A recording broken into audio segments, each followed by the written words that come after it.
This is TID Short Stories, a TID Water and Power Podcast miniseries. Every episode, you'll hear a short, unique, and often lesser-known story from TID's rich history. And you'll hear these stories that helped build the district's 135-year history, told by the people who operate the district today. On today's episode, TID Line Division Manager Jeannine Aho tells the story of one man's landmark electrical policy that continues to shape the district's operations to this very day.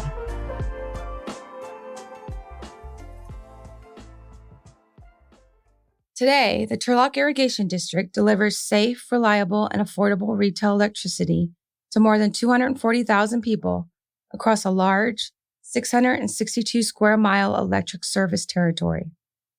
Used for cooling, heating, cooking, and lighting, electricity is an integral and essential resource we rely on daily. However, 100 years ago, this was not the case. Prior to TID entering the retail electric business in 1923, electricity had been expensive and largely unavailable, especially for those in rural areas. One man, R.W. Shoemaker, saw a different future for the area, one that much more resembles the electric reliance and availability we see today, and helped shape what continues to be the district's electrical policy to this very day. In 1922, as what is now known as Old Don Pedro was nearly completed, the district faced a difficult question. Should TID wholesale the power generated at the dam and powerhouse to Pacific Gas and Electric, or build its own distribution and sell directly to retail customers? Hindsight 2020, the decision seems like a no-brainer. However, at the time, the then cash-strapped district would be saying no to quick profits in hopes of long-term growth. Shoemaker, an engineer, was hired by TID to help answer the question. While others' reports favored the greater initial profits of a wholesale agreement, Shoemaker considered the terms of such an agreement inadequate. He agreed that the district would earn more money in the short-term wholesaling the power. The Shoemaker contended that over time, a retail distribution system showed the greatest economic potential. Not only did Shoemaker believe in the retail approach, he believed that the individual homeowner would be the ticket to success. Shoemaker wrote in his cornerstone report, "As the district will be able to furnish power at a very small cost, it is believed that a large load can be developed from the sale of power for lighting, cooking, and water heating, in addition to small blocks of power that will be used around the farms for miscellaneous purposes. The use of electricity power for cooking and water heating is largely a matter of rates, and it is believed that if an attractive rate can be arranged, the majority of householders will eventually install electric ranges."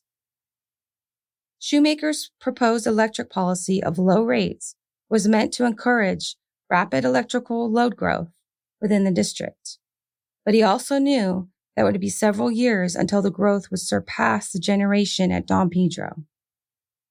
As such, TID could wholesale the surplus power not needed for retail customers from Don Pedro to PG&E for twice what was originally offered, a potential win-win for the district. But now came time for the district's decision: enter the retail electric business or wholesale all of the power from Don Pedro. TID's board of directors gave the power to decide to the people, and on June 21st, 1922, TID customers voted 2,433 to 117 in an advisory election in favor of entering the retail business. Then, on Easter Sunday, April 1st, 1923, the first Don Pedro power came through transmission lines, that power being used to power a drainage pump in Delhi. With the first step of Shoemaker's policy in place, the district would need to move on to the next important pieces: low rates and electric growth. When TID entered the retail electric business in 1923, they weren't alone in the area. While electricity had been largely unavailable for rural residents, there were multiple power companies delivering power to the local area. The LaGrange Water and Power Company, PG&E, and others had run lines into towns in Stanislaus County. Around the same time, the San Joaquin Light and Power Company had extended lines into Hillmar and Delhi. A small bit of historical context. As early as 1909, houses were being constructed with electrical wiring, even though there were no power lines in their neighborhoods, and no real expectation that there would be in the near future.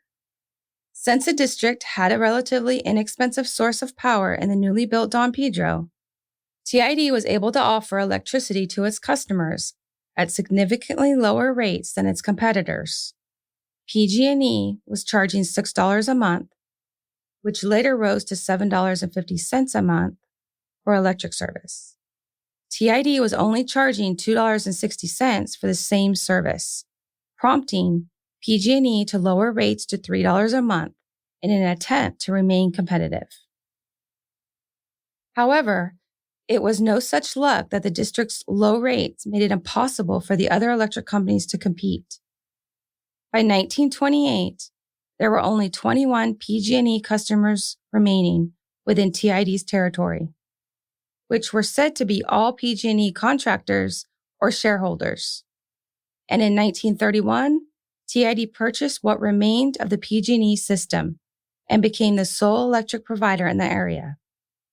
Now, affordable rates had helped the district gain customers and extend power throughout the service territory, just as Shoemaker had predicted.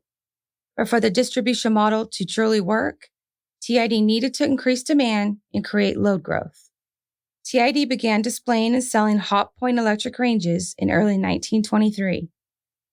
At the time, there were no general appliance stores within TID's service area.